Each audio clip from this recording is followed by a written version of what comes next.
Mas e essa parte administrativa? Mesmo que o consultório seja de Fernanda, você participava também? Porque é algo que a gente comenta aqui na faculdade, a gente não vê tanto, né? Essa parte de gestão, essa parte de contabilidade. E querendo ou não, todo dentista que tem o seu consultório é um empresário. Um gestor, né? com certeza. É um gestor. E como é que vocês conseguiram desenrolar essa parte? Tinha alguém que fazia isso para vocês? Ou... Você sabe, Priscila, que eu acho que eu tive a melhor experiência de administração da minha vida quebrando 3 consultórios. Eu lembro essa história. Né? Então, eu acho que eu aprendi demais com isso, né? Então, no começo que a gente, né, lá estava começando, já estava quebrado, e aí a gente veio e eu tive, na minha completa ignorância sobre o assunto, quebramos 3 consultórios. E aí, depois disso, a gente continuou, né, trabalhando junto e eu comecei a me interessar pela área de gestão. Foi uma das áreas que me chamou a atenção, porque começaram a aparecer oportunidades dentro da faculdade, justamente por essa fragilidade do dentista gestor. Então, começou a aparecer disciplinas, seminários integrados. Mas precisa Estudo da odontologia. Estudo da odontologia. Né? E aí começou a aparecer essas oportunidades. Concomitantemente, eu estava numa época que eu me envolvi muito com o conselho. O conselho tem muita dessa parte também, né? Tem essa necessidade da gestão pública do órgão. E eu vi que eu gostava. Então foi daí que surgiu. Aí, hoje em dia, eu sou o gestor da nossa empresa, a Expert, né? que é da parte dos cursos de harmonização. Sou o gestor do consultório também, então tudo que sabe, quem sabe da gotinha de água que está caindo lá na cuspideira sou eu, né? Então, todos os cálculos. Nossa, você deve imaginar os cálculos de farmacologia botando na parte clínica, regra de 3 porcentagens. E o gozado é a minha auxiliar, que ela fica braba comigo, porque quase sempre eu vou fazer, eu derrubo o estoque todo de material pra gente fazer análise de prazo de validade, de não sei o que, tarará. Sim. E ela, mas doutor, a gente não já fez um dia desse? Há 15 dias. Mas tem que fazer de novo. Então, ela fica meio brava. Mas você acha que isso deveria fazer parte da grade curricular da odontologia? Você acha que isso é uma falha? Ou você acredita que quem estiver interessado deve buscar fora mesmo? Eu acho que tem as duas coisas, sabe, Priscila? Eu acho que tem uma parte da necessidade, tanto é que as novas matrizes, né, elas já abordam essa parte com certeza. Então, a gente já tem, por exemplo, no SESMAC, já existe a disciplina de gestão, já se vem acompanhando com isso. Então já existe. Já existe, agora. Hoje já existe. A matriz nova, né, que... A gente não pegou, a gente se formou em 2016. Então, não, depois é de vocês. Acho que ela é de 18. 17.2. Vocês estão novinhos ainda. Então foi a mais nova agora, ela já tem esse monte de gestão. Já começa com gestão geral, depois tem mais lá para frente. Então é uma lacuna que vem sendo corrigida. Mas...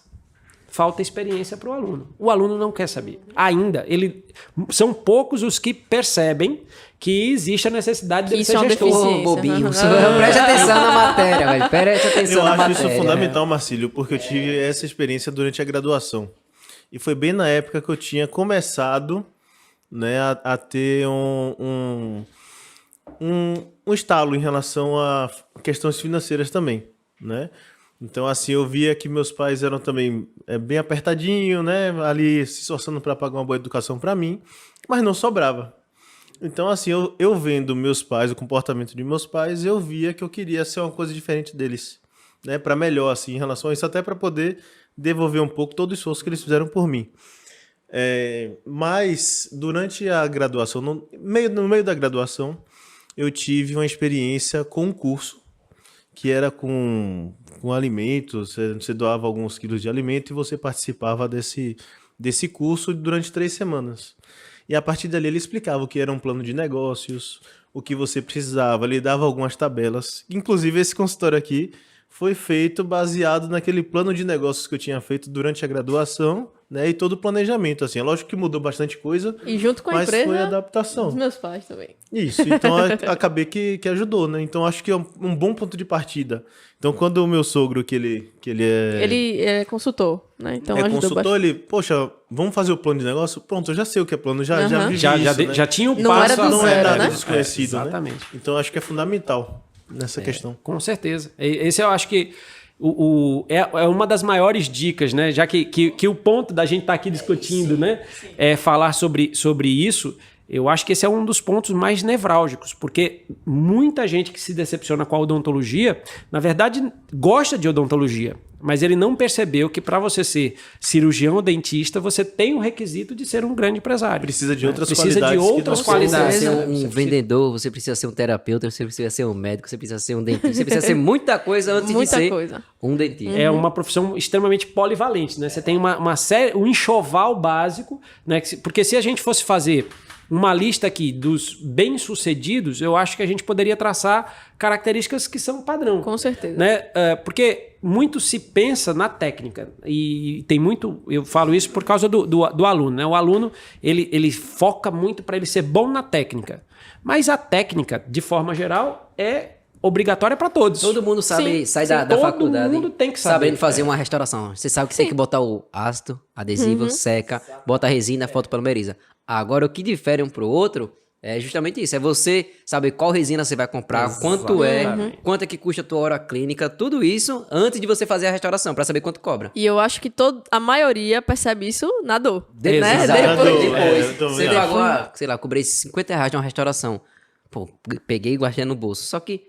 Será resina? Calcular, você vai ver. Eu gastei 67 para fazer a restauração. Então, meio que você tá pagando para trabalhar. E tem muita gente que faz isso, né? Assim, não tem nenhuma noção do seu valor profissional, não tem nenhuma noção do que está sendo gasto, porque nós gastamos muito, né? Isso aí é uma realidade para a nossa profissão. Então, e a gente não... Uma coisa que a gente fala muito, né? O cara não é para... Nós não somos vendedores de material. Porque serviço, né? A gente vende serviço. Então, se eu comprar o material por 10, eu tenho que perceber que se eu vender por 11 eu estou tendo lucro. Não, porque você tem um material que custou 10, mas você tem que entender que ali em cima tem o seu... Você acredita que já aconteceu isso comigo? Eu cobrei o paciente do clareamento, ele fez, você está cobrando esse valor, só que o clareamento na dental é esse. Eu fiz, irmão, peraí. Ele sabia o preço Ele sabia, por exemplo, eu sabia o preço do clareador. Do clareamento, R$15. Porque você está cobrando R$400, R$500. Por isso, então você está tendo muito lucro. Só que ele não sabe que a gente tem que usar o alginato, gesso, a plastificadora que é cara, do consultório, o tempo, luz, energia, auxiliar. Você vai ver, é por isso que você está oferecendo esse preço, porque tem um valor. Então você tem que precificar de acordo com os teus materiais. Cada qual tem a sua realidade. Aqui em Alagoas tem um preço, em São Paulo tem outro preço. Você vai muito do Mas você acha, Marcílio, que o dentista é capaz de fazer isso no seu próprio consultório? Ou você indicaria sempre procurar uma outra pessoa, um administrador, para fazer isso? Eu acho que ele tem que perceber. Eu acho que tem que ter a noção sobre isso. Por exemplo, a parte contábil, eu particularmente não dou conta. Apesar de ser gestor, né, de empresa e do consultório, eu não dou conta da parte contábil. Já tentei, não vou dizer para vocês que eu não estudei, mas eu vejo que eu tenho uma limitação. Então eu prefiro, eu tenho o filho de pagar. Então eu delego a função para um ótimo contador que me dá uma confiança, uma tranquilidade de estar fazendo a coisa certa. E aí com isso eu ganho qualidade, ganho tranquilidade de fazer o meu atendimento. Você ganha tempo, né? Ganho tempo. Né? Então eu acho que quando a gente aprende o básico dessa parte da gestão, né? Eu acho que você consegue enxergar que você não precisa ser sozinho, né? Cada um tem uma contribuição. Então, você pode sim delegar. Eu acho que um administrador, eu acho que um contador, eu acho que você tem que ter um gerente que seja. Você pode ter um gerente dentro do seu consultório, né? Agora, que a visão empresarial, na minha opinião, é um ponto mais nevrálgico e necessário para a gente sair de crise, para a gente ter uma profissão digna que alimente nossos filhos com tranquilidade, né? Eu acho que é o ponto pacífico. Até para você entender o trabalho daquela pessoa, se ele está fazendo um bom trabalho ou não, né? Eu acho que é muito importante a gente entender o básico, né? Por exemplo, um auxiliar, um SB. Ela tem que fazer X função. Se você não sabe fazer aquilo ou você não entende um pouco sobre aquilo, como é que você vai saber que ela está fazendo um bom trabalho? Né? Então, eu penso um pouco sobre isso. Acho que todo dentista deve saber um pouco de contabilidade, da parte financeira, enfim, da parte administrativa, até para você avaliar, gerenciamento de pessoas. Se está sendo gerenciamento de pessoas. E adicionalmente a isso, né, tem a questão também de você... por exemplo, quando eu fui recém-formado, eu ainda trabalhei 6 meses antes de entrar na residência. Então, o que eu fazia? Eu trabalhava em várias clínicas, né? Um pouquinho em cada coisa para sobrar tempo para estudar. mas eu tentava ver quais eram as qualidades daquela clínica e quais eram aqueles percalços que, poxa, o que está faltando nessa clínica que eu poderia fazer diferente para aquela clínica que não é minha vir a dar certo, porque de repente pode ser uma clínica minha futuramente e a gente poder. Então acho que para quem está formando agora e está trabalhando para os outros, uma das alternativas é isso. Você vê como é um auxiliar e você perceber as qualidades boas de um auxiliar em uma clínica e na outra que nem tanto, né? Então aí você buscar um coeficiente... Um equilíbrio, né, e você tentar aí sim, né? A partir de saber um pouco mais de gestão, questões financeiras, você conseguir montar e aí deixar o consultório mais perene, né? Que ele sobreviva por bastante tempo. Tem uma palestra, eu esqueci agora o nome do palestrante, mas assim, essas palestras são fáceis de serem achadas, né? Existe uma empresa chamada Endeavor, que ela faz uma atividade chamada Day One. E já vi. É muito legal. Tem várias palestras excelentes, né? Aí tem palestra com Luciano Huck, tem um monte de... E tem um, que agora eu esqueci o nome do cara, né? Depois a gente olha e vê. Mas vai estar na descrição. Vai estar na descrição. Depois eu preciso lembrar. Mas ele é fantástico, porque o cara fala ele trabalha com um negócio de tecnologia, e aí o patrão dele vira para ele e fala, para ele, obriga ele a fazer um monte de coisa, ele vê que ali não é mais o lugar dele, e aí ele decide sair dessa empresa para formar a empresa dele. E aí o patrão, né, vira para ele e fala: tá vendo que você vai se lascar, cara? Você vai acabar no primeiro dia. Como é que você pensa em abrir o seu negócio? Ele falou: fácil. Eu vou fazer tudo diferente do que você faz. Acabou. Então, aprendeu com os erros. Ele já sabia o que dava certo. Exatamente. E já tinha uma ideia do que ele poderia fazer de diferente para se sobressair em relação à empresa que ele estava. Acho que isso vale muito. Você aprender como não se faz. Pois é. Porque muito mais importante do que você aprender como faz. Porque não fazer... assim não é para fazer. Então eu sei que dessa forma não vai dar certo. Eu sei que uma hora eu vou estar pagando para trabalhar, eu não vou estar tendo o retorno de tempo e de dinheiro que eu não estou tendo. Então isso acaba sendo um empecilho para quem está saindo da faculdade.